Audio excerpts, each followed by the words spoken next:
President Trump and his entire administration. ইরানে চলমান সরকার বিরোধী বিক্ষোভে প্রাণহানির সংখ্যা ভয়াবহ আকার ধারণ করেছে। দেশটির এক কর্মকর্তা জানিয়েছেন এ পর্যন্ত প্রায় 2000 মানুষ নিহত হয়েছেন। মঙ্গলবার আন্তর্জাতিক বার্তা সংস্থা রয়টার্সকে এই তথ্য নিশ্চিত করা হয়।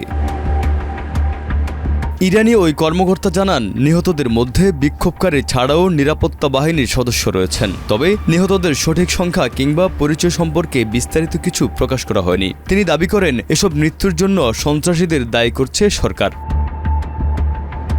এর আগে একটি আন্তর্জাতিক মানবাধিকার সংস্থা জানিয়েছিল কয়েক শতাধিক মানুষ নিহত হয়েছেন এবং হাজার হাজার বিক্ষোভকারীকে গ্রেপ্তার করা হয়েছে। গত এক সপ্তাহে রাতের বেলা বিক্ষোভকারী ও নিরাপত্তা বাহিনীর মধ্যে সংঘর্ষে একাধিক ভিডিও যাচাই বাছাই করে রয়টার্স। এসব ভিডিওতে বন্দুকধারীদের সহিংসতা, গাড়ি ও ভবনে অগ্নিসংযোগের দৃশ্য দেখা গেছে।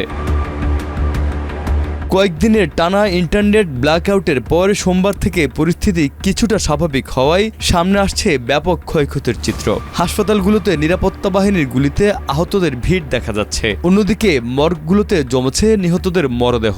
একই সঙ্গে বিক্ষোভ দমনে দেশজুড়ে ধরপাকড় ও অভিযান অব্যাহত রেখেছে ইরানের নিরাপত্তা বাহিনী। এদিকে যুক্তরাষ্ট্র জানিয়েছে ইরানি বিক্ষোভকারীদের পক্ষে সামরিক পদক্ষেপ নেওয়ার বিষয়টি এখন মার্কিন প্রেসিডেন্ট ডোনাল্ড ট্রাম্পের বিবেচনায় রয়েছে। তবে ওয়াশিংটন কূটনৈতিক সমাধানে অগ্রাধিকার দিতে চায়। হোয়াইট হাউসের মুখপাত্র ক্যারোলিন লেভিট বলেন প্রেসিডেন্ট ট্রাম্পের সামনে সব ধরনের বিকল্পই খোলা রয়েছে। এর মধ্যে বিমান হামলাও একটি সম্ভাবনা। তবে কূটনীতি প্রেসিডেন্ট প্রথম পছন্দ বলে জানান তিনি। লেভিড আরও বলেন ইরানি শাসকরা প্রকাশ্যে যে বক্তব্য দিচ্ছেন গোপনে পাঠানো বার্তার সঙ্গে তার বড় ধরনের অমিল রয়েছে। সেই বার্তাগুলো পর্যালোচনা করার আগ্রহ রয়েছে প্রেসিডেন্ট ট্রাম্পের।